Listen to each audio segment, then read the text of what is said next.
betapa. Aduh. Jadi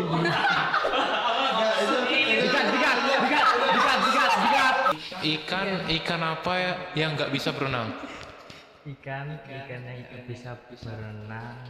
Misal ada mahasiswa di lingkungan siswa yang mengalami hal yang tidak menyenangkan atau merasa tidak nyaman, seperti kejadian yang di FP.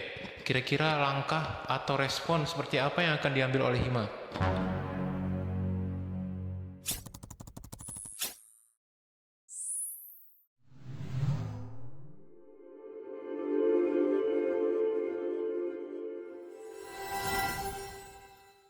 Halo semuanya, selamat datang di siaran.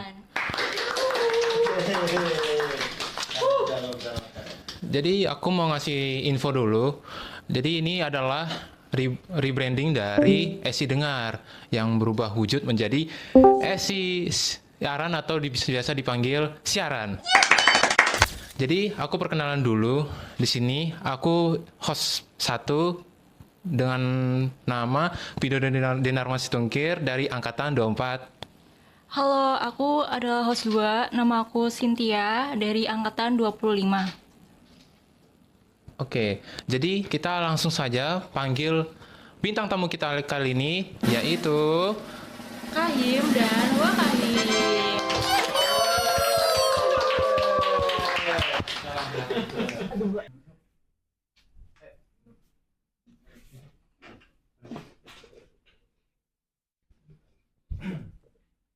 Oke, jadi di sini aku mau kalian perkenalan diri dulu nih. Nama, terus dari angkatan berapa, dan di sini menjabat sebagai apa? Oke, mungkin halo semuanya, aku Gofar. Aku dari angkatan 24 dan aku di sini sebagai Kahim Himasiswo.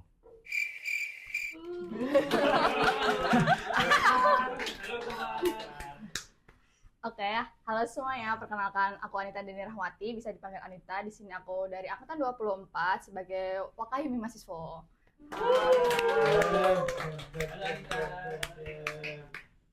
Oke, kita jadinya langsung saja ke topik pertama, yaitu perjalanan dan latar belakang.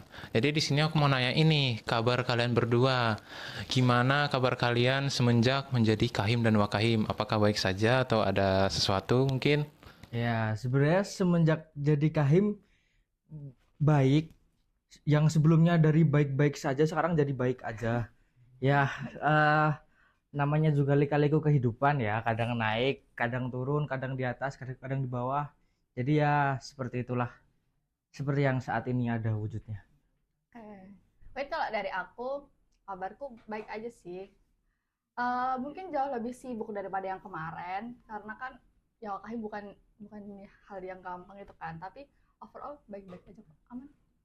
Oke, ini kan kalian bilang baik-baik aja kan? Gimana nih perkuliahan kalian nih? Kayak tugas, apakah ada yang lewat dari deadline atau ada yang nggak terkerjain? Nah, sebenarnya kalau tugas yang lewat dari deadline enggak ya, cuman kan karena kemarin tuh lagi rame-ramenya MPB. Nah, project MPB nih bikin gila.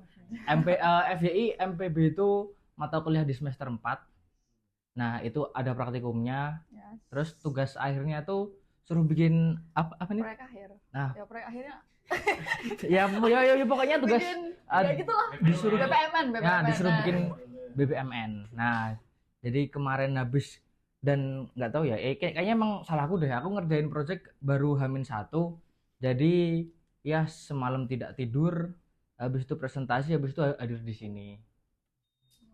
Aduh, kalau sama dari aku jujur sama, karena aku kerjain project ini juga H-1. Aku tidur dari jam 5 subuh sampai jam 6, lanjut kelas presentasi, aku nggak tidur sampai malamnya lagi.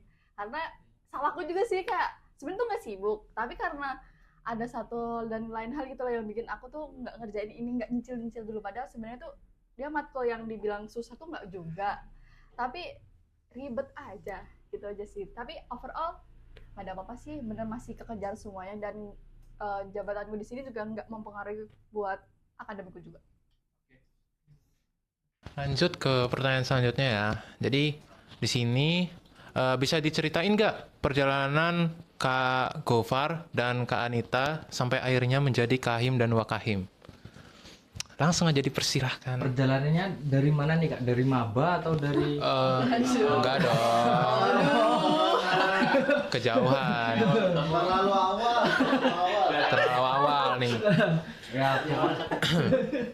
ya pokoknya dulu dari kan dulu aku di BMKM ya, di isu kampus. Habis itu kok kayaknya di Siswoni terlihat baik-baik saja, padahal di KM sedang amburadul, sedang banyak isu. Nah itu jadi itulah alasanku kenapa aku menjadi Kahim seperti itu. Kalau dari aku sendiri tuh awalnya tuh nggak ada kepikiran nih buat jadi wakahim itu kan. Sempet kepikiran waktu itu tapi kepikir kayak jadi wakahim kayaknya seri. Cuman karena tahun kemarin nih aku juga ada di Hima dan aku megang Prokerdes Natalis kan, itu cukup berat karena aku juga di wakil ketuplaknya kan. Jadi kayak aku pikir nggak usah jadi wakahim gitu kan. Hubungan jauh-jauh itu kan. Terus tiba-tiba di bulan September, kalau nggak salah September akhir mau ke November, dihubungin tuh, Nit bisa ketemu nggak besok gitu kan. Ada anomali itu ya. Iya, Tiba-tiba ngehubungin ya. Boleh ketemu nggak besok, kamu ada kelas nggak nih, gitu kan. Aku udah feeling nih apa nih, gitu kan. Terus akhirnya aku datang, gimana Nit, jadi gini, kamu panjang tuh runtutannya. Terus gimana, kamu mau nggak jadi wakahim sih? Mikir ya dengan. Jadi singkat ceritanya, ya gak lama ya saya jawab ya kan. Sebulan. Lama tuh. Sama ya. Nggak 10 hari, nggak 30 hari, 20 hari, sebulan tuh ya. Sebulan. Karena jawaban iya enggak tuh menentukan masa depan saya juga ya Bapak ya. Betul, betul. Kayak ya udahlah. Akhirnya kayaknya ya seru nih. Ya udah ambil. Jadi mungkin sedikit FYI teman-teman. Jadi aku sama Anita itu kita baru ketemu, baru ngobrol itu pertama kali pas di Forkat doang. Dan itu bahkan aku belum kenalan. Ya. Itu makanya aku tuh bingung gitu. Kami nggak saling kenal, kita nggak saling tahu sama lain, tiba-tiba mau di match buat jadi kahim gitu. Jadi Kenapa? Aduh, kenapa Kak Anita? Kenapa harus Kak Anita tuh? Duh, Sudah aku duga pertanyaan ini bakal keluar. mohon silakan dijawab. Kenapa Anita? Karena waktu Forkat itu aku ngelihat Anita nih kayak apa ya? Something different. Anjay. Enggak. Maksudnya gini. English. Oh my god.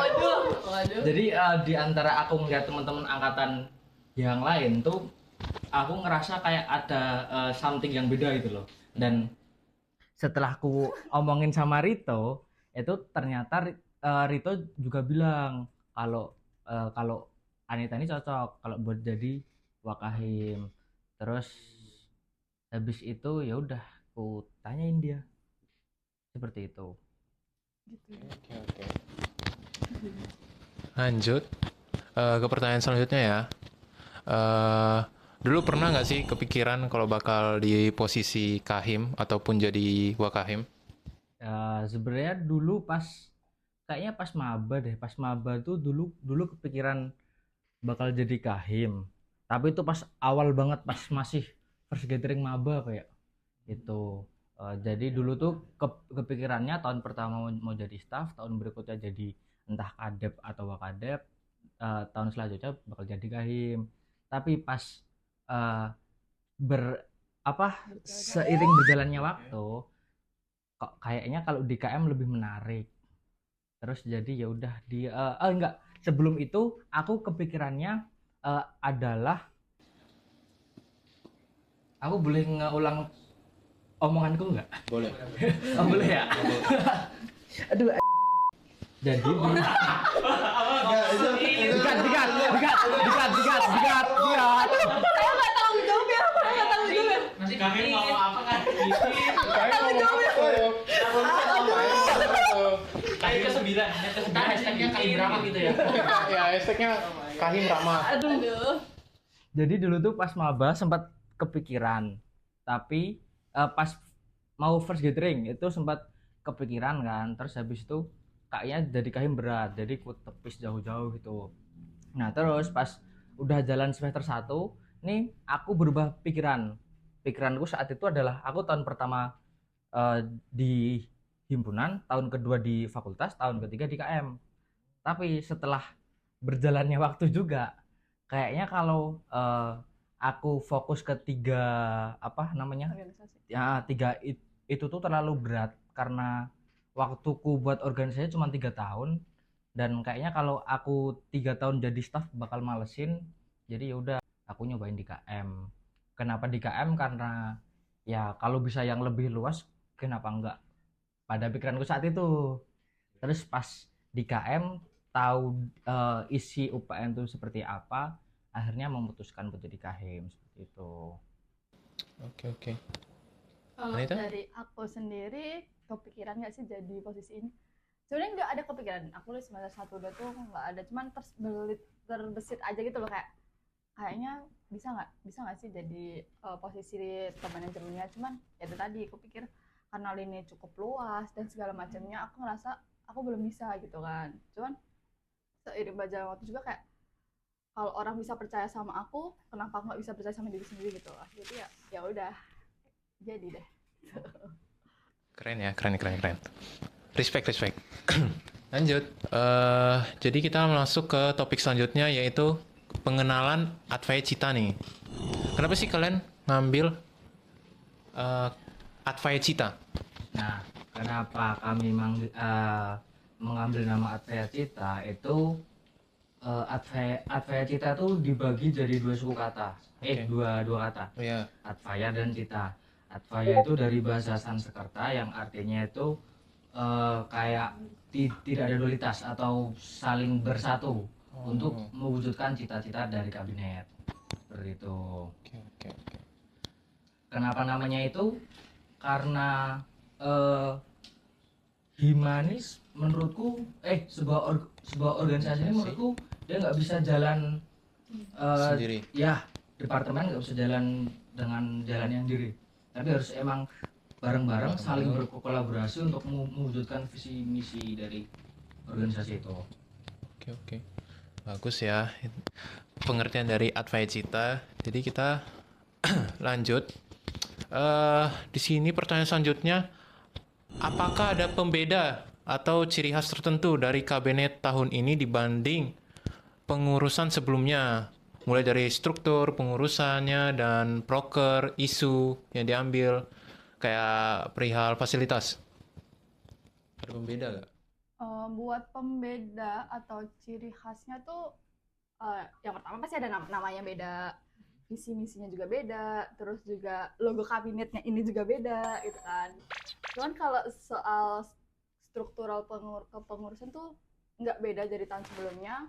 Mungkin dari kami tuh ada penambahan proker dari setiap departemen, ada yang menambah, ada yang berganti nama, dan ada yang lainnya. Jadi tuh itu jadi salah satu pembeda dari kabinet tahun ini sama kabinet sebelumnya. Kayak ini ya, yang pembeda itu kayak ini ya, Ya siaran. ini sudah Yes. ada di siaran ini. Siaran. Tuh. Dari esi dengar jadi siaran. Yes. Oke. Betul sekali. Ada lagi nggak Kak pembeda yang lain? Mungkin tadi sempat dimention terkait isu ya. Nah sebenarnya kalau di periode kemarin tuh isunya adalah kaderisasi. Sebenarnya kalau di tahun ini fokus isunya adalah gimana cara hima ini bisa berdampak kepada mahasiswa. Jadi nggak cuman kita fokus ngurusin mahasiswa doang, tapi gimana caranya hima ini bisa memfasilitasi mahasiswa untuk berkembang. Nah entah itu dari yang soal akademik, soal non akademik, terus kemudian juga gimana caranya mahasiswa benar-benar berdampak pada lingkungan seperti itu. Oke. Kita lanjut ke topik selanjutnya. Oke, jadi nggak lama ini tuh bakalan ada grand launching ya Kak? Ya, betul. Besok banget. Kira-kira nanti kita ngapain aja sih di grand launching itu? Di grand launching nanti nggak banyak sih, kita nanti memperkenalkan himpunan kita kepada OKA-OKA luar dan juga kepada beberapa dosen yang kami undang. Jadi tuh grand launching ini yaitu untuk memperkenalkan Himasiswa Kabinet Advaya Cita ini dengan visi misi yang ada, departemen yang ada, orang-orangnya, bahkan proker-prokernya ini untuk kita kasih tau lah kepada orang-orang luar bahwa ini nih Himasiswa punya ini gitu. Itu tujuan dari grand launching itu sendiri. Dan sebagai pengesahan, bukan pengesahan kabinet sih, bisa dibilang sebagai salah satu pengesahan kabinet nanti bakal di-up untuk orang-orangnya kita. Aku mau nanya, Iya. Boleh. himpunan lain diajak nggak? Diajak dong, pasti. OK lain itu termasuk di lingkup FTI sih, dari BEM, IF, terus industri dan segala macamnya tuh kita undang. Ada nggak sih Kak selain selain grand launching, kira-kira ada lagi nggak kegiatan mendatang apa dari Hima ini? Nah, untuk kegiatan yang mendatang itu besok tanggal 6 atau 7 ya, Nit ya. 6 atau 7 ya, 6 atau 7 itu bakal ada aksi lingkungan. Aksi lingkungan itu sebenarnya tujuan utamanya kenapa ada aksi karena sebenarnya tugas kita sebagai mahasiswa kan harusnya berdampak kepada masyarakat ya. Nah, salah satu bentuk dari kita berfungsi, kita berdampak kepada masyarakat itu adalah itu kita membersihkan lingkungan sekitar. Besok bakal diadain di pantai mana? Baros. Baros kalau nggak salah. Kalau nggak salah di pantai Baros itu. Jangan lupa datang deh. Itu nanti kita buka volunteer loh itu. Nah, Ayo join. Buat PKN cocok nih. Ya. Buat PKN tuh, PKN. yang semester 4. Sebagai mahasiswa semester 4 tuh penting nih. yang baru semester 2 juga tungguin akling tahun depan. Tungguin akling tahun depan. Kalau mau ikut juga nggak apa-apa kok. Iya, kalau mau ikut Boleh. besok ikut besok terus sertifnya dipegang buat tahun depan juga kayaknya sih nggak apa-apa ya. Tahu ya, Tapi aduh. nggak tahu ya. Dah. Nah, terus selain Axling juga bakal ada LDKO. LDKO itu latihan dasar kepemimpinan organisasi. Nah, isinya itu apa aja? Ntar bakal kayak isi materi gitu terkait kepemimpinan seperti itu. PBB nggak Kak? Apa? PBB. PBB enggak dong, enggak dong. Tidak dong. Salah. Jangan jangan mentang-mentang kita kampus bela negara terus semua dimainin tentara-tentaraan. Enggak. Aduh. Nanti cuman bakal kayak materi-materi formal dan non formal aja. Karena enggak ada PBB. Ada gamesnya, Ya. Enggak. ada gamesnya. Yang jelas ada gamesnya. Oh, Tapi jangan jatuh aja kayak tahun lalu. ada yang jatuh karena gamesnya lari kan. Lu kok banyak jadi kayak semoga tahun ini baik-baik aja. Amin. Semoga tidak ada yang Amin. Semoga nggak ada yang jatuh ya kayak tahun kemarin. Aduh. Mungkin ada nih proker lagi buat semester 4 penting banget yaitu SOSKP, yaitu sosialisasi KP buat semester 4 nih. Nanti bakal akhir bulan ini akhir Ya, bulan ini. akhir bulan ini. Jadi semester 4, jadi mahasiswa semester 4 SI jangan lupa datang karena ini penting buat KP kalian nantinya, buat converse SKS kalian biar tahu modelnya guys gimana biar kalian nggak salah. Jadi jangan lupa datang SOSKP gitu. Di semester 4 guys, sudah tua kita. Iya, tua betul. Udah kepala 2. Udah, ya betul. Sudah di kepala dua. Fales.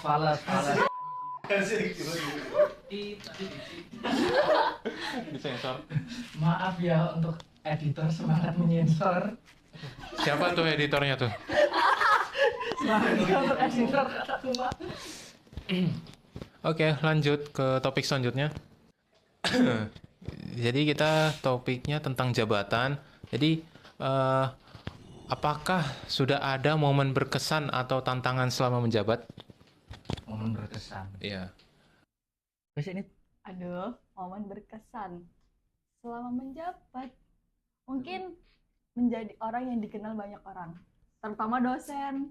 Karena dari aku tahun sebelumnya tuh nggak begitu dikenal dosen kan, kayak jadi tiba-tiba ketika aku jadi Wakahim ini dosen tuh berkenal, oh mbaknya Wakahim ya, oh mbaknya yang di himpunan sekarang ya. Jadi salah satu privilegeku dan selama momenku kayak oke, dikenal dosen tuh salah satu hal yang bukan membanggakan tapi cukup membanggakan juga. Iya sih.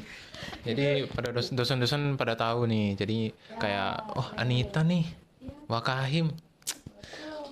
Itu sih. Oke. Kalau dari aku momen yang berkesan apa ya? Tadi pagi. Aku baru di Tadi pagi jalan. apa tuh? nih. Aku baru di jalan, OTW mau praktikum. Tiba-tiba ada yang nelpon. Ku kira siapa kan? Pas aku kampus, ku cek ternyata Pak Herianto. Tiba-tiba nelpon nih. Aku kaget. Jadi ya udah itu yang berkesan. Kenapa berkesan? Karena Pak Herianto Hampir tuh. Hampir tuh. Aduh. Hampir tuh. Maaf ya teman. Maaf ya. Kahim ya? Maaf ya. Gimana Kahim ya?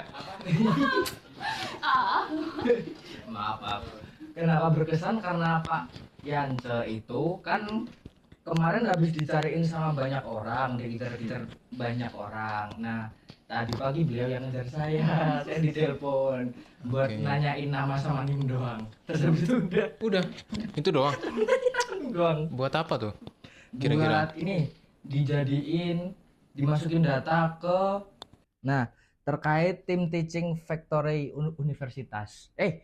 Tim teaching factory jurusan informatika. Jadi Itu apa tuh? itu apa aku juga nggak tahu. Jujur aku juga nggak tahu. Di sini yang namanya mahasiswa cuman aku sama Mas Gilang doang. Mas Gilang FYI, Mas Gilang itu KMIF ya teman-teman. Nah itu doang. Tadi aku ketemu Mas Gilang, nanya ke Mas Gilang, malah Mas Gilang juga tanya ke aku. Jadi ya kita berdua sama-sama nggak tahu. Kayaknya emang surprise dari jurusan deh. Waduh. Ntar tiba-tiba pusing aja, udah gitu. Jadi bagi kalian yang mau jadi kahim wakahim bisa tuh dapat privilege atau keuntungan menjadi kahim dan wakahim. Untuk tantangan? Tantangannya apa ya? Lebih ke arah menjadi citra hima sih. Itu yang menurutku sebagai tantangan. Karena nama hima ini kan harus dijaga bersih ya. Nah itu yang bikin susah menurutku. Kalau dari aku tantangannya mungkin di komunikasi sih, karena kan ya di KHIM tuh di bawah kita masih banyak orang kan, nggak cuman bahkan di inti sendiri tuh kita punya bendahara ada 2 orang, kita punya sekretari 2 orang, kita punya PIPH, terus kita punya staff juga. Jadi tuh tantangannya tuh kalau kita nggak bisa komunikasi dengan baik sama mereka itu agak kacau. Tapi sejauh ini komunikasi kami masih kita berjalan dengan baik sih. Tapi tentu aja lebih banyak benefitnya kan Kak dibanding tantangan. Sejauh ini Sih masih banyak benefitnya sih. enggak, masih banyak Aih, tantangannya sih. Kok beda-beda nih? Karena perspektif gini, orang beda-beda ya nih. betul. Beda jabatan nih, dia Karena- kahimnya nih. Karena menurutku gini, jadi kahim ini bukan sebuah apa ya, bukan sebuah titel doang, tapi lebih ke arah gimana kita mendapat amanah dari warga siswa. Nah itu yang bikin menurutku sedikit Iya, pressure ya, seperti itu. Kayak bertanggung jawab ke... Ya, betul. bertanggung jawab. Oke. Lanjut. Apakah ada perbedaan antara realita dan ekspektasi yang awalnya kayak pengen banget nih jadi kahim tapi ternyata realitanya tuh gini? Realita dan ekspektasi. Ekspektasiku jadi kahim apa ya? Menjadi orang keren? Bisa jadi. Bisa jadi. Ya, realitanya nggak keren. Kan keren tuh dikenal banyak orang. Ya, iya sih, tapi ya seperti inilah sekarang. Oke. Apa ya, realita ekspektasi? Udah jauh beda sih, karena apa yang udah kupikirin kemarin baik buruk. Aku tuh tipe orang kalau mau menjalin sesuatu tuh kupikir dulu baik buruknya kan. Setidaknya ada second plan ku lah kalau emang ini tuh nggak kejadian gimana. Jadi semua udah terjadi sesuai apa yang kupikir bahkan baik buruknya. Jadi kayak ya udah aja sih aku menjalinnya. Yang penting waktu burnout aku coba ngobrol sama orang aja sih, terutama sama dia karena sebagai wakahim kan kamu punya ketua nih, kamu banyak ngobrol sama dia, jadi ya kalau emang udah kenapa-apa kamu ngobrol sama dia buat menyelesaikan apa yang emang ada di otak lo aja. Itu sih ekspektasi realita nggak jauh beda kok. Nah, mungkin sedikit FYI teman-teman, FYI lagi. Oke. Baik ya. Aku orangnya nggak suka mikirin sesuatu secara berlebihan. Jadi kadang ada something yang penting tapi kelewat. Jadi burnoutnya dia itu berfungsi untukku sebagai mengingatkan masalah-masalah itu. Gitu. Jadi bener di awal kita emang match. Anjay. Match ya. Masih. Itu Arya tuh Gimana cara kalian buat membangun chemistry itu? Membangun chemistry. Lebih banyak ngobrol aja sih dari awal kan. Nah nih masalahnya dari awal kan kita bukan orang saling kenal kan, kita nggak tahu nih nama kita satu sama lain, bahkan sekedar muka pun kami nggak kenal kan, karena kita nggak tahu kenapa tuh, entah karena nggak kenal akhirnya nggak pernah ketemu atau gimana. Jadi tuh waktu ketemu kayak oh orangnya yang ini gitu kan. Kaget ya. Kami pun kaget sebenarnya. Kami pun kaget sebenarnya. Terus akhirnya ya udah kita ngobrol aja sih, lebih banyak ngobrolnya aja, apa-apa coba diobrolin aja, karena menurutku dari awal tuh buat membangun chemistry itu dari kita ngobrol. Kuncinya komunikasi. Yes, Betul. betul. Dan Kuncinya gini, nggak cuma komunikasi, tapi pengertian dari komunikasi itu sendiri. Asik. Karena itu penting. Karena cuma kalau sekedar komunikasi doang, dia nggak ngerti maksud kita nggak ngerti maksud dia, buat apa komunikasinya gitu loh. Yes. Ilmu komunikasi. Ilmu komunikasi. Dan pas itu kita di awal juga hampir tiap hari ketemu ya Nit ya. Ya, nggak tahu apa aja, ada aja yang dibahas. Dulu di awal ada aja yang dibahas. Pas sebelum pencoblosan jadi kahim. Gitu. Tapi sebelumnya tuh semester 1 dan 2 nggak pernah tuh. Nggak pernah saling komunikasi tuh. Jangankan komunikasi, kenal aja enggak. Ternyata enggak itu. berarti Mulainya komunikasi itu pas sudah mau jadi kahim dan wakahim. Ya, betul. Lebih tepatnya kami kenal itu waktu forkat. Oh iya, tadi ya forkat ya. Oke. Tuh. Terus pertanyaan selanjutnya, apa hal kecil yang menurut kakak Gofar dan kakak Anita sebenarnya punya dampak besar di organisasi? Komunikasi. Dan apa ya? Memfilter apa yang harusnya orang tahu dan apa yang harusnya orang nggak tahu. Itu kalau dari aku. Sama sih. Sebenarnya balik lagi ya itu gimana cara kita komunikasi sama semuanya. Apa yang udah kita punya, bagaimana kita cara ngomongnya, bagaimana orang menangkap apa yang kita maksudkan, itu tuh penting. Karena kalau udah miss di situ, pasti kemana-mana bakal jadi berantakan gitu. Ya, itu sih. Oke. Danu, scroll. Scroll aja. Banyak itu di bawah. Bentar. Pilih dulu. Nanti kamera bingung nggak sih kayak kenapa kita ngadep sini? Enggak lah. Nggak apa-apa. Jadi kalau teman-teman mau tahu di sana tuh ada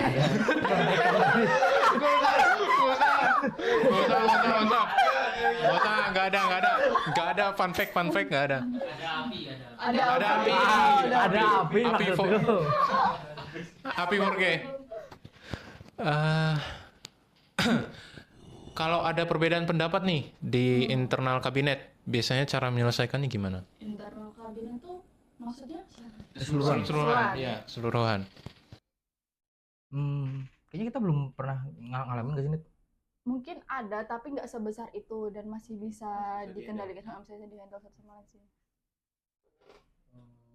Pertanyaan selanjutnya, menurut kakak Gofar dan kakak Anita, kualitas paling penting yang harus dimiliki seorang pemimpin organisasi itu apa? Nih, penting nih buat yang mau jadi kahim dan wakahim nih. Ya, sebenarnya yang penting adalah punya tujuan. Udah, kalau selama buat teman-teman yang mau jadi kahim, selama kalian punya tujuan, kalian masih bisa jadi kahim. Seperti itu. Kalau dari aku nyambung nih, selain dari tujuan, kamu punya keinginan, kamu punya niat, kamu punya tekad, kamu bisa tanggung jawab sama dirimu sendiri. Kadang kalau kamu udah punya tanggung jawab sama dirimu sendiri, kamu juga harus bisa tanggung jawab sama orang lain juga. Itu tuh salah satu hal yang penting menurutku, karena itu satu kesatuan yang emang harus ada dari seorang pemimpin. Karena kalau jadi pemimpin tuh nggak sekedar nyuruh-nyuruh orang doang, tapi kamu juga bisa mikir gitu. Lanjut.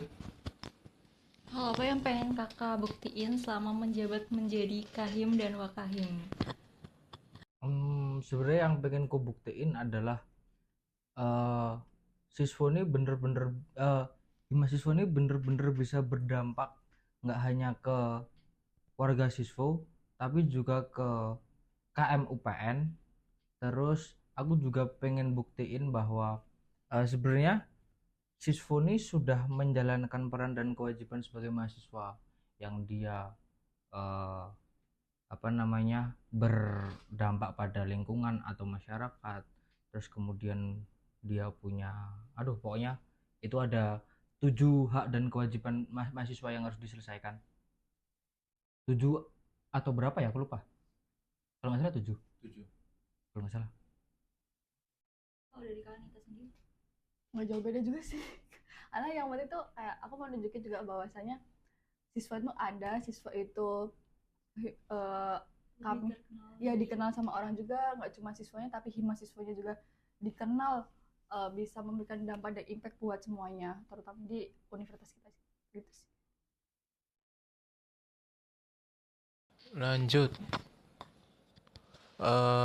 Kita masuk ke topik kilas balik kegiatan sebelumnya. Jadi aku mau nanya nih, kalau kita lihat ke belakang seperti kayak oprek FKB Mika, oprek PKK, arak-arakan, dan first gathering, menurut kakak perkembangan antusias mahasiswa terhadap kegiatan hima sejauh ini apa? Apakah kayak makin banyak yang gabung organisasi atau ada banyak yang gabung arak-arakan, rame arak-arakannya jadinya? Gimana? Oke, jadi sebenarnya kalau kita kilas balik, sebenarnya aku ngelihatnya dari pas kita oprek hima. Pas kita oprek hima tuh sebenarnya aku sedikit kaget kok dari angkatan 25 tuh yang daftar dikit banget. Nah, karena standar itu, jadi pas oprek-oprek untuk kepanitiaan berikutnya tuh aku agak pesimis. Ragu. Heeh, agak ragu apakah pendaftaran ini benar-benar bisa memenuhi kuota. Tapi ternyata ini surprise-nya dari angkatan 25 adalah dia nggak pengen join hima, tapi kalau suruh kepanitiaan semangat. Banyak Oke. Untungnya seperti itu. Oke. Tapi nggak join Rakan-rakan kurasa kemarin juga lumayan rame, walaupun kalau dibandingin sama angkatanku, banyak angkatanku ya. Angkatanku pas tahun kemarin tapi bukan yang kemarin. Kalau kemarin mah dikit. Jadi kayak mungkin gimana sih cara ngatasinnya? Kayak mereka tuh kan susah kan diajak arak-arakan gitu. Mungkin apa sih rencana kalian buat kayak mereka tuh supaya bisa ikut arak-arakan lebih banyak? Nah, sebenarnya untuk rencana untuk saat ini ya, aku pengen lebih ke arah ngerangkul dari angkatan 25-nya. Karena kalau emang 25-nya udah bisa kita rangkul, udah bisa nyaman sama kegiatan hima, kurasa itu bisa menimbulkan apa ya, suatu kemauan dari 25 untuk lebih banyak aktif di kegiatan hima seperti itu. Tapi ada yang baru nih kak dari tahun ini. Itu ada yang namanya FKB FKB Mika. Oke. Itu katanya dilaksanainya di UPN. Ya. UPN Jogja. Di Jogja, Ya, UPN Jogja. UPN Jogja. Boleh mungkin kayak kasih spill bakal ngapain aja gitu. Oke, mungkin aku jelasin nih. Jadi sebenarnya FHBMIK itu adalah acara di mana keluarga besar dari ilmu komputer dari 3 UPN nih. Jadi benefit kita jadi ada di UPN juga, kita tuh punya 3 UPN, UPN Jakarta, UPN Jatim, sama UPN Jogja. Nah, kebetulan tahun ini FKBMIK sendiri itu tuan rumahnya itu ada di Jogja sebagai biasanya tuh tahun kemarin tuh ada di UPN Jatim. Nah, kebetulan tahun ini ada di Jogja. Nah, FKBMIK sendiri itu untuk tadi kan yang aku jelasin ilmu komputer. Jadi karena di kita ilmu komputer itu jurusannya ada 2, jurusannya 1 tapi prodinya ada 2, yaitu informatika sama IF. Jadi kita collab untuk menjadi tuan rumah untuk tahun ini. Untuk acara FKBMIK sendiri tuh nggak jauh-jauh dari nanti kita ada kayak seminar, kita ada outbound, terus ada namanya apa ya? Apa? Perkenalan kayak kampus. Nah, iya, Room bisa. tour kayak apa? kampus tour. Kampus Kampus tour tour. bisa. Room Terus tour. juga, terus juga aksi lingkungan. Setahu aja aksi lingkungannya lebih ke masyarakat sih juga seperti itu. Jadi tuh acaranya tuh ada formal dan semi formalnya juga untuk mendekatkan untuk apa ya, untuk kolaborasi lah untuk ketiga UPN ini gitu. Oh, iya. Sama bakal ada Jogja Tour juga. Gitu. Iya, jadi buat besok teman-teman yang di UPN Jatim, UPN Jakarta kalau nonton ya selamat, besok kalian bakal muter-muter Jogja. Muter-muter Babarsari. Iya. Muter-muter Babarsari apa yang dilihat ya? Untuk kampus 2 aja. FKB Mika nih berapa hari sih kegiatannya? Untuk kegiatannya kalau nggak salah 3 hari, 3 hari. tapi plus 1 di awal untuk kedatangan sama plus 1 di akhir untuk kepulangan. Oke. Oke. Lanjut dari beberapa kegiatan sebelumnya, momen mana yang paling berkesan buat kakak Gofar dan kakak Anita? Menurutku yang paling berkesan arak-arakan periode kemarin, karena itu pertama kalinya aku bener-bener ngomong di depan forum warga siswa, maksudnya bener-bener orasi yang Kahim. Jadi itu yang menurutku paling berkesan seperti itu. Kalau buat aku yang paling berkesan sejauh ini apa ya? Paling first gathering kemarin sih. Karena kan juga itu tugasnya cuma hima kan. Balik lagi aku sebagai wakahim tuh apa ya? Untuk output keluarnya tuh nggak sebanyak kahim kan. Mesti karena aku lebih banyak touchnya sama internal himpunan sendiri. Jadi untuk aku sendiri tuh yang cukup berkesan tuh first gathering karena benar-benar seru banget lah acaranya. Kita benar-benar bisa bonding, kita bisa sama-sama kenal satu sama lain, juga banyak ketawanya. Jujur aku nggak nyangka kalian seheboh itu juga kemarin itu, membandingkan ulat. lele dan juga Iya, ikan buntal. lele dan ikan itu. buntal. Mungkin kalau ada yang fotonya bisa ditampilkan tuh bentukan lele sama di ikan sini. di sini nih nanti. Ini. Kalian bisa nembak nih mana lelenya mana ikan buntalnya itu. Iya. Semua itu seru banget sih. Mungkin yang berkesan buat aku sejauh ini tuh. Karena kita juga belum banyak proker yang jalan. Iya karena sih. planning juga sih. Nah, baru ya, baru. Terus lanjut ke topik selanjutnya. Ini agak krusial ya. Ini kan ada isu nih tentang dosen yang KS atau kekerasan seksual. KS itu kekerasan seksual. Di mana itu terjadi di FP, di pertanian ya? Pertanian. Menurut semisal ada mahasiswa di lingkungan siswa yang mengalami hal yang tidak menyenangkan atau merasa tidak nyaman seperti kejadian yang di FP, kira-kira langkah atau respon seperti apa yang akan diambil oleh Hima? Oke, untuk langkah yang jelas adalah kita harus mengawal kasus itu biar harus benar-benar clear gitu loh.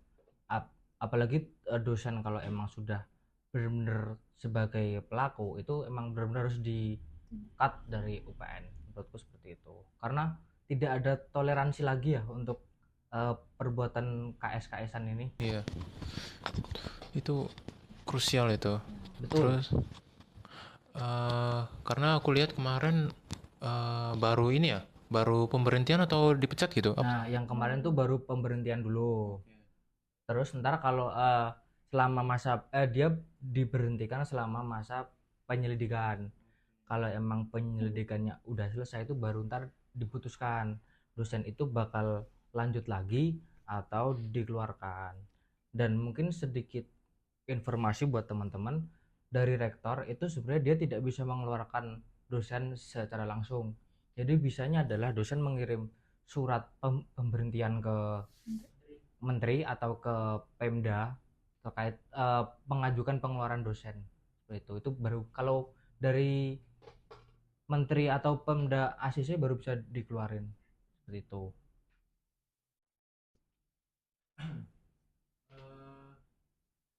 Pertanyaan selanjutnya ya, menurut Kak Gofar dan Kak Anita nih, bagaimana cara organisasi menunjukkan keberpihakan dan dukungan kepada mahasiswa ketika ada isu sensitif yang terjadi di lingkungan kampus?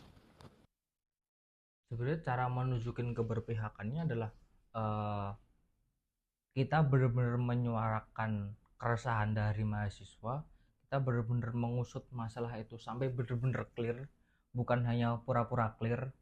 Iya. Itu sama mungkin kita hadir di tengah-tengah mahasiswa, jadi nggak kita mentang-mentang kita di organisasi terus kita bodo amat sama mahasiswa tuh enggak. Sebenarnya kan fungsi dari organisasi mahasiswa kan gimana dia bisa menyuarakan keluh kesah mahasiswa, dia bisa menjadi tempat berceritanya mahasiswa seperti itu. Juga kita kan bisa lah memberikan ruang kepada korban untuk kita lindungi, supaya karena yang kebanyakan terjadi ya, korban itu malah ketika dia speak up dia akan dicap sebagai pelakunya. Jadi kita akan memberikan sedikit ruang kepada dia supaya dia merasa aman dan dia merasa dilindungi, dan dia juga nyaman bercerita, nyaman untuk memberikan faktanya yang ada, supaya kita bisa mengusut semuanya dengan tuntas dan dengan jelas itunya. Lanjut ya. Sebagai pimpinan organisasi, apakah kakak merasa, kakak Gofar atau kakak Anita itu merasa punya tanggung jawab moral untuk ikut menjaga rasa aman mahasiswa di lingkungan kampus? Pastilah, itu namanya organisasi ini bisa dibilang sebagai garda terdepannya mahasiswa. Jadi kalau ada mahasiswa yang kejadian seperti itu, dari aku bakal jadi orang terdepan untuk mengawal isu tersebut. Bahkan kalau misal dosen tersebut benar-benar terduga sebagai pelaku, mungkin bisa aku pukulin di tempat deh. Waduh. Oh iya, maaf. Wih, keren nih. Keren Kahim. Aduh. Ya itu sebagai apa ya, tanda kebencianku terhadap pelaku-pelaku KS ya. Kalian respect Kahim dan tetap kawal terus kasus KS di FP. Sebenarnya nggak cuma di FP doang, teman-teman. Di FP ada, di HI pun ada. Dan jangan sampai masalah ini juga ada di mana-mana lagi. Ya, sebisa mungkin jangan ada di lingkungan kita. Jadi mari kita jaga bersama-sama teman-teman kita. Yes. Jangan sampai ada siswa yang menjadi pelaku ya. Kupukul di tempat asli. Oke, lanjut. Penutup. Ada nggak sih pesan-pesan buat mahasiswa-siswa, apalagi mungkin tadi sempat di-mention buat anak-anak 25, khususnya angkatan aku. Mungkin bisa dikasih tahu. Oke, mungkin pesanku ke angkatan 25 dulu deh. Pesanku ke angkatan 25, jangan capek-capek untuk berhima, karena kalian bakal jadi contoh buat angkatan 26 ke depannya. Buat angkatan 24 apa ya mungkin pesanku? Semangat buat KP lah. Buat angkatan 23 selamat KKN dan selamat mengerjakan TA. Buat angkatan 22 segera lulus. Amin. Aku kasih ogoh-ogoh deh kalau lulus. Buat angkatan 26. Buat angkatan 26 buat yang keterima selamat datang, dan perjalanan kalian masih panjang. Harapan besar untuk kabinet ini selama kepengurusan apa tuh?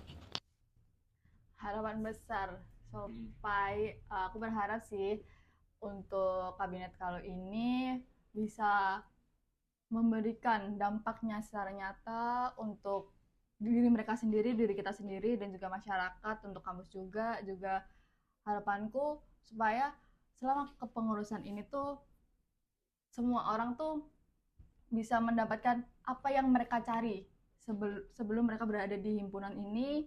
Juga aku juga berharap besar apa yang udah kita bawakan dari awal itu bisa terjalankan dengan sukses dan baik-baik aja ke depannya gitu. Mungkin bisa dikasih 3 kata deskripsi untuk Advaya Cita. Deskripsi untuk Advaya Cita apa ya? 3 kata. 3 kata. 3 kata. Apa ya? 3 kata. Itu nggak kata dong, itu nggak itu satu kata berapa dong. tuh? Itu 6. Itu 6 kata, Kak. Deskripsikan Advaya Cita dalam 3 kata. Pertama, asik. Sip. Kedua, heboh. Oke, betul. Ketiga,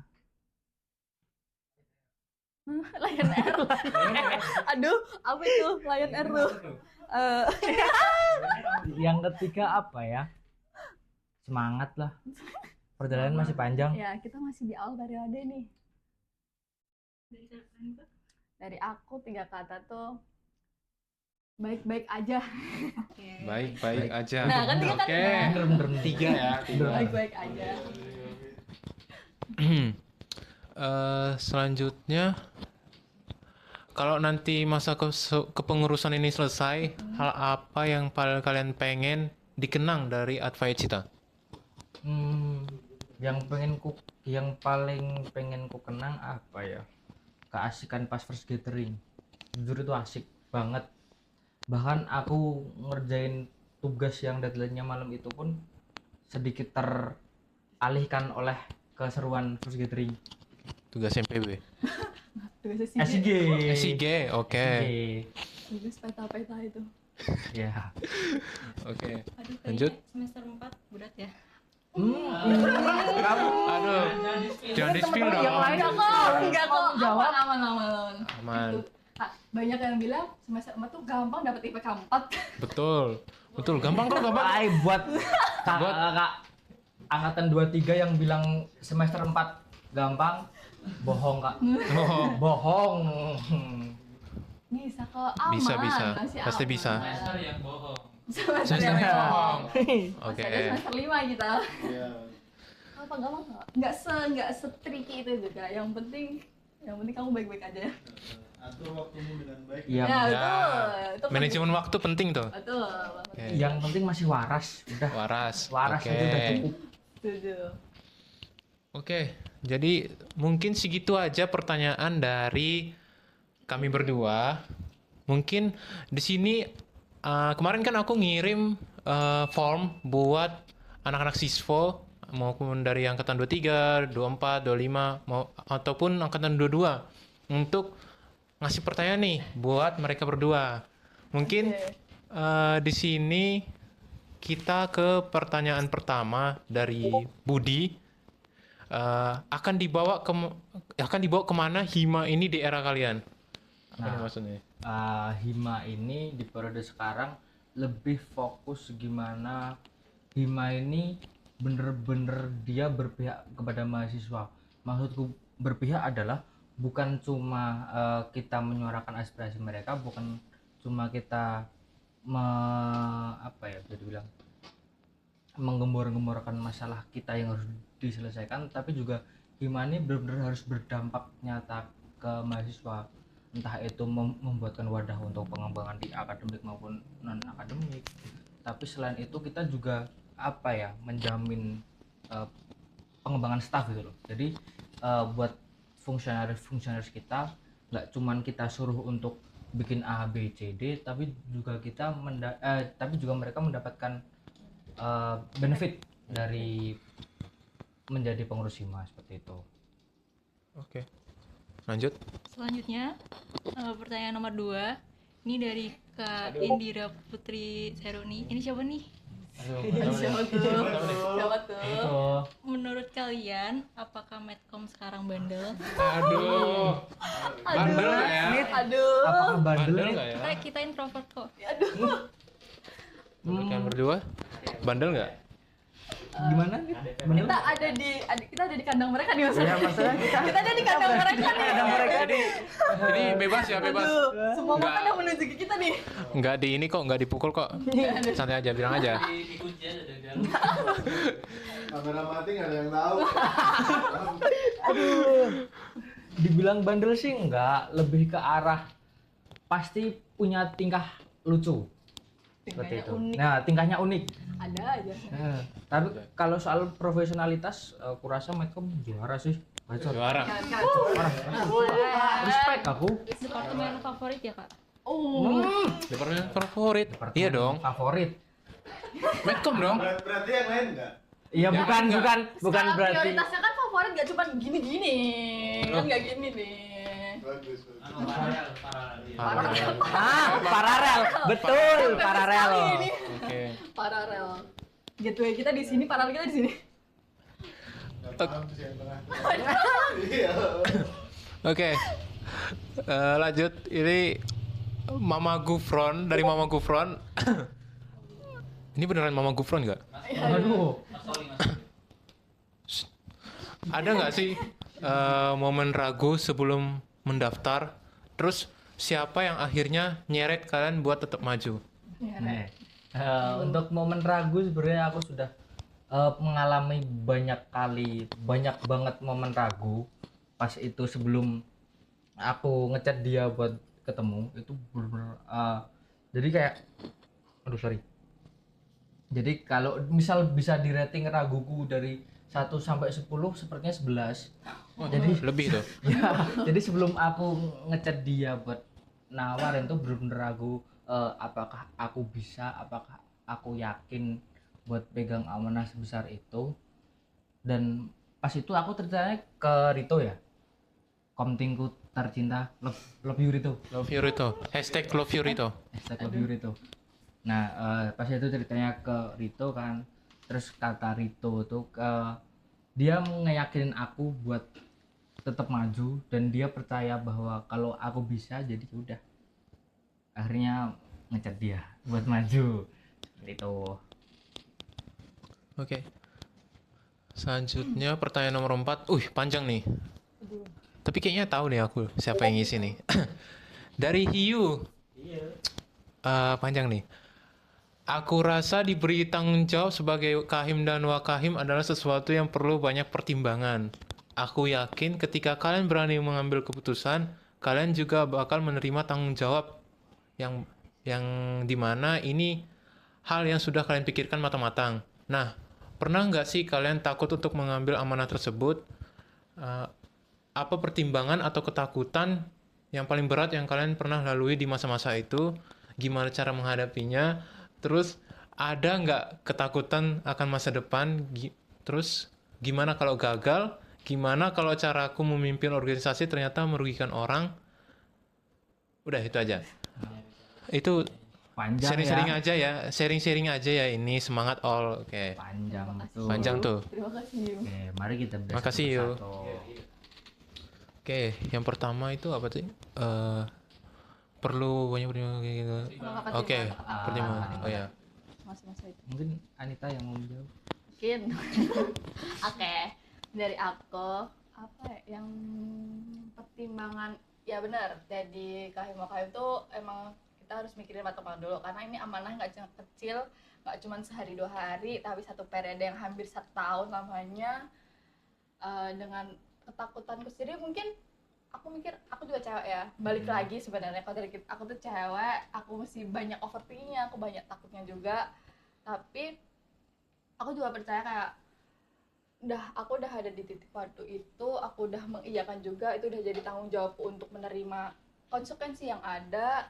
Jadi tuh kalau ragu ya pasti ada, bahkan di setiap sampai prosesku buat mengajukan pendaftaran itu tuh masih kayak sebenarnya aku bisa nggak ya, aku yakin nggak ya sama keputusan ini, apalagi walaupun kahimku cowok, tapi aku udah mikir apakah aku yang ketakutin tuh apakah posisiku nanti bakal menyusahkan dia sendiri atau enggak, karena kan banyak forum-forum hal yang melibatkan sampai tengah malam dan segala macamnya kan, yang aku dengar kayak gitu. Jadi aku sendiri tuh takut aku akan menyusahkan orang yang di atasku atau yang di bawahku juga. Tapi sejauh aku berproses kemarin itu, aku coba meyakinkan diriku sendiri, aku juga banyak ngobrol sama dia gimana kita sebenarnya mau ke bawah ini mau seperti apa dan bagaimana, karena sejauh itu kami masih match, kita masih sejalan. Hal-hal itu tuh buat aku sendiri juga bisa yakin bahwa aku tuh bisa gitu. Itu pertanyaan yang pertama. Mungkin yang selanjutnya Gimana cara Gimana cara menghadapinya cara menghadapinya. dari ketakutan? Kalau aku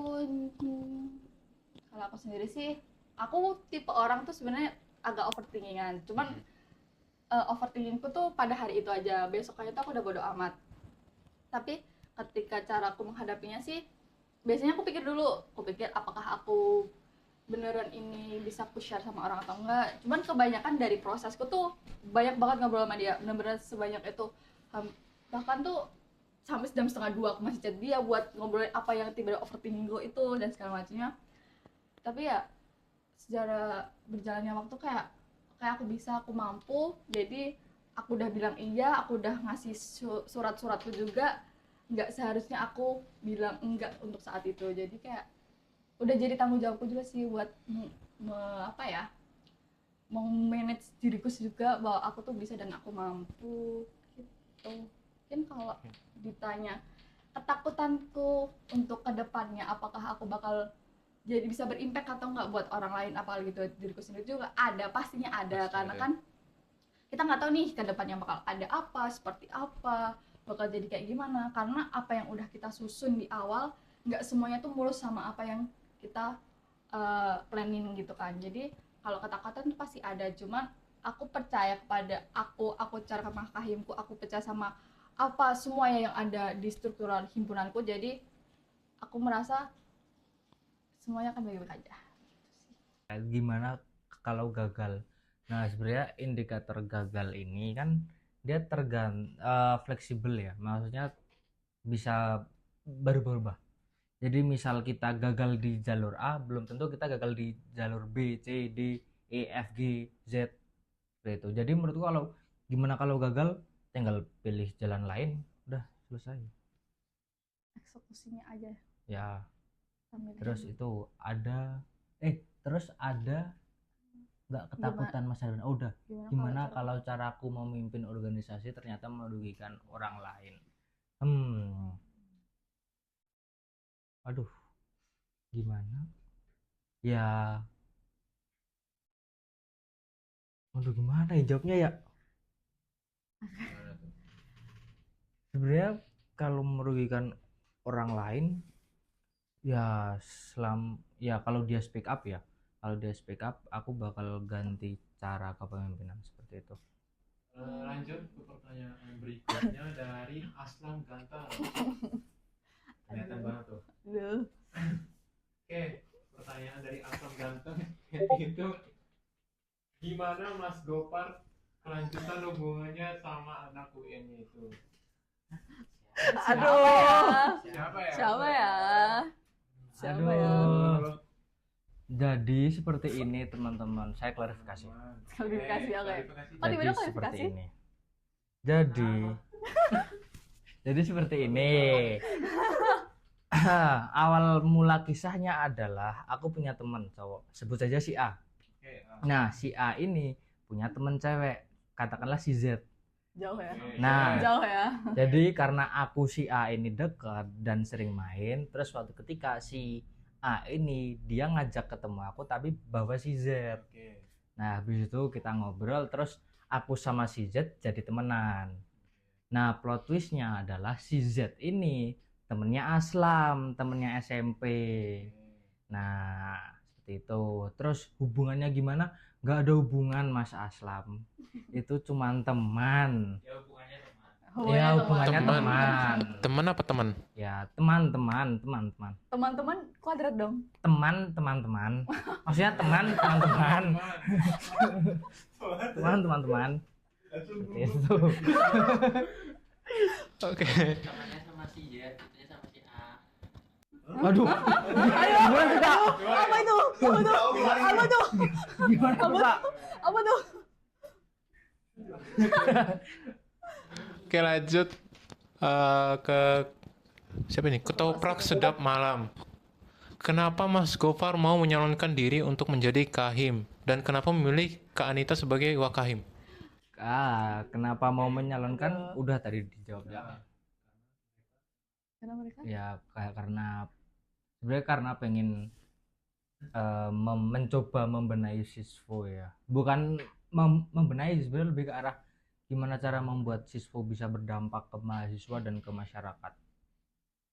Kenapa Anita? Karena menurutku Anita dia orang yang paling bisa nutupin kekuranganku. Itu. Ya, Ya, saling saling melengkapi. melengkapi. Oke. Ya, kalau misal kurang jawabannya bisa kalian inilah mundur ke pertanyaan yang sebelumnya ada kok, ada Bisa kok. desain. Oke. Lanjut ke apa nih? Strip. Ah, strip. Jadi pertanyaannya lebih banyak dapat pujian atau hujatan setelah jadi ketua dan wakil ketua Himasiswa. Berikan contohnya. Oke. Waduh, Esai. selesai. Anita mungkin? Banyak pujian atau hujatan? Sejauh ini nggak banyak pujian, nggak banyak hujatan juga sih. Kayak ya udah aja, ya udah aja sih. Jadi aku bingung. Pujian apa paling kayak lebih ke bukan pujian sih, lebih kayak semangat ya gitu, paling gitu. Kamu kan baik-baik aja kok gitu. Kayak gitu aja. Afirmasi gitu. Karena kita kan juga baru menjabat nih, baru beberapa bulan ya. Baru 3. Tiga belum sampai nggak sih? Iya, nggak sampai. 3 belum sampai, jadi ya masih banyak berproses sih. Jadi kalau ditanya banyak hujatan atau pujian, sejauh ini aku nggak banyak terima hujatan atau pujian juga sih. Afirmasi aja. Dari aku pujian siapa yang udah Banyak. muji aku ya? Dari anak UN ya. Aduh, anak UNY Islam. Oh, habis kamu Islam, pasti Mbak Islam. Berantem kita semua. Enggak. Bercanda. Yang pujian apa ya? Aduh. Pujian aku kayaknya nggak merasa dapat pujian sih ya. Dan hujatan pun kayaknya, nah ini pujian pertama kayaknya. Terus hujatan kayaknya juga belum ada yang menghujat sampai yang gimana sih. Paling kritisi doang. Ya, paling lebih ke mengkritisi doang. Kalau itu juga ngerasain sih, mungkin kritisi kita harusnya gini-gini gitu aja sih. Jadi kalau hujatan pujian nggak benar-benar berapa. Lanjut.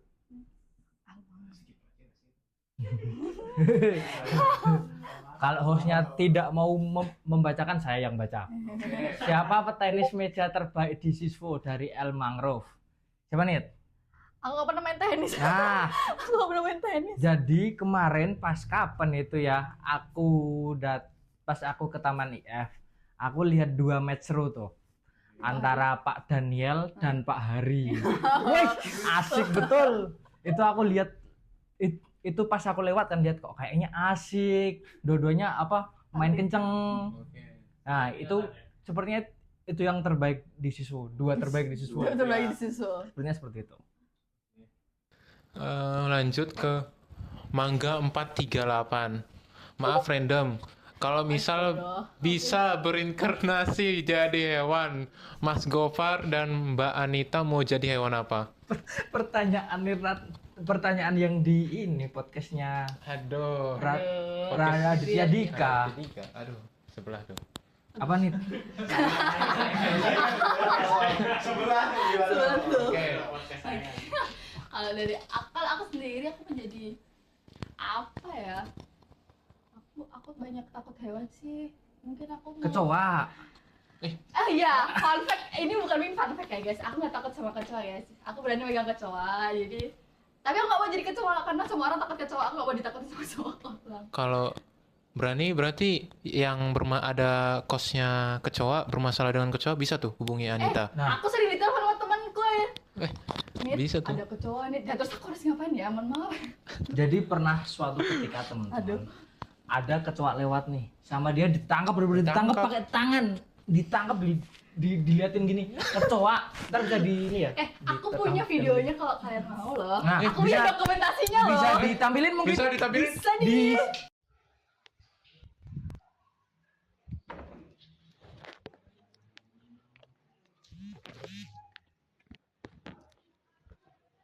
Cariku bukan tahu sih. Tapi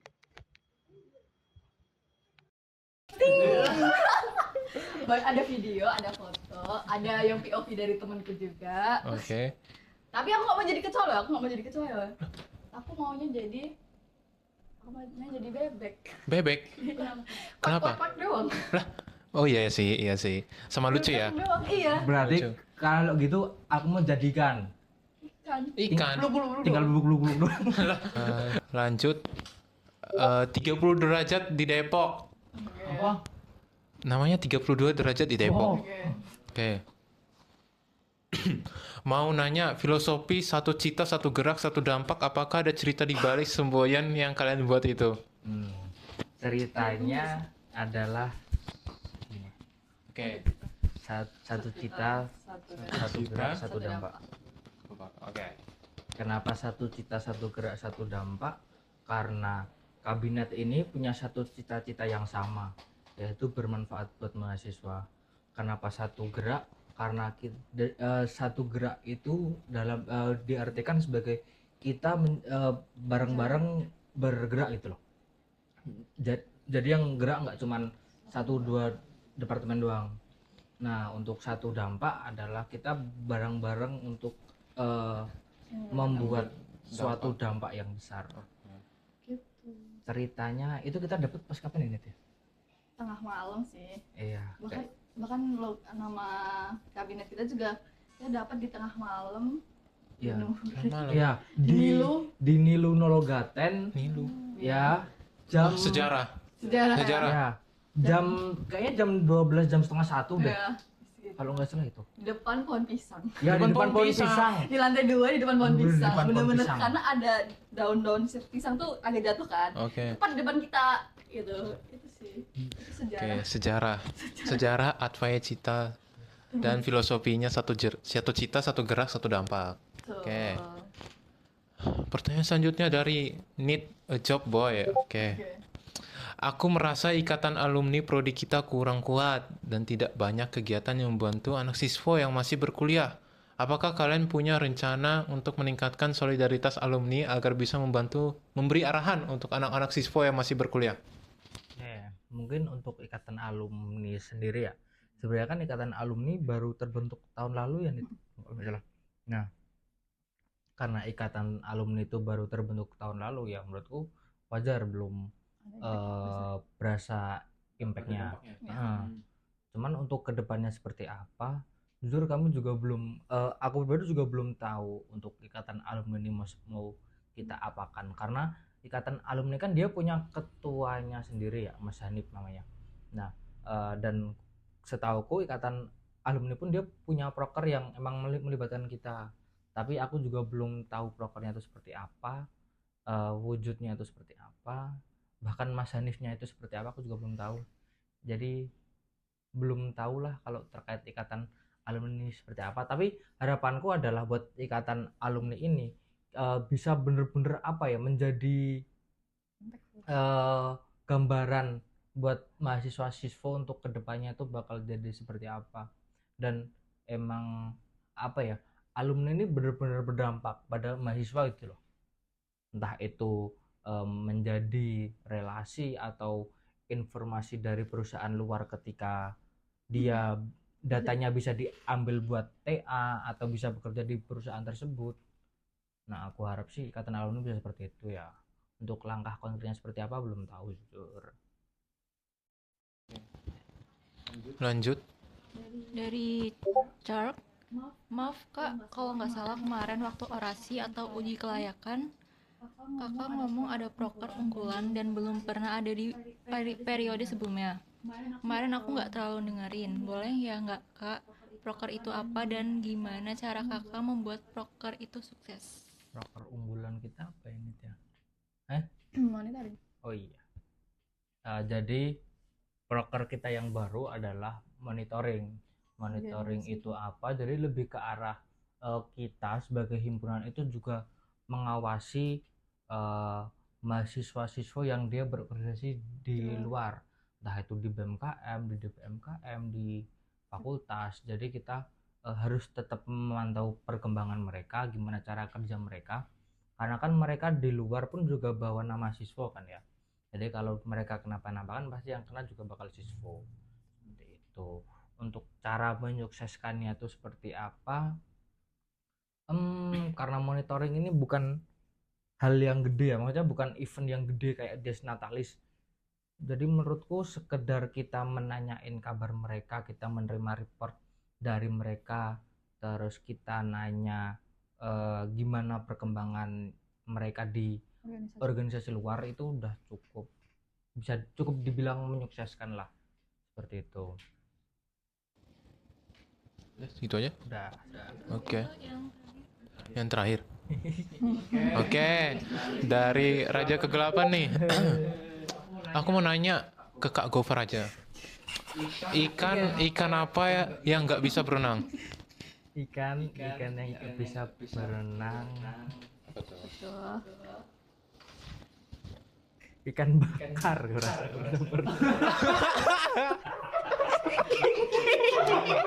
Gimik aja.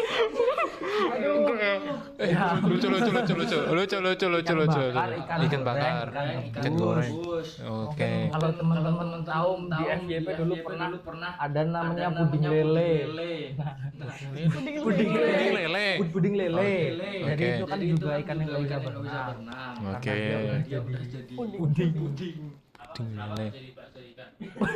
Bakso ikan sudah tadi. Bakso ikan.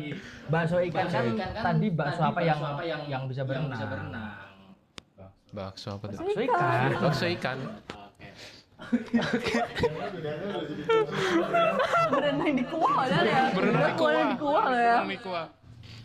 Oke, mungkin segitu aja buat pertanyaan-pertanyaan dari angkatan 22, 23, 24 maupun 25.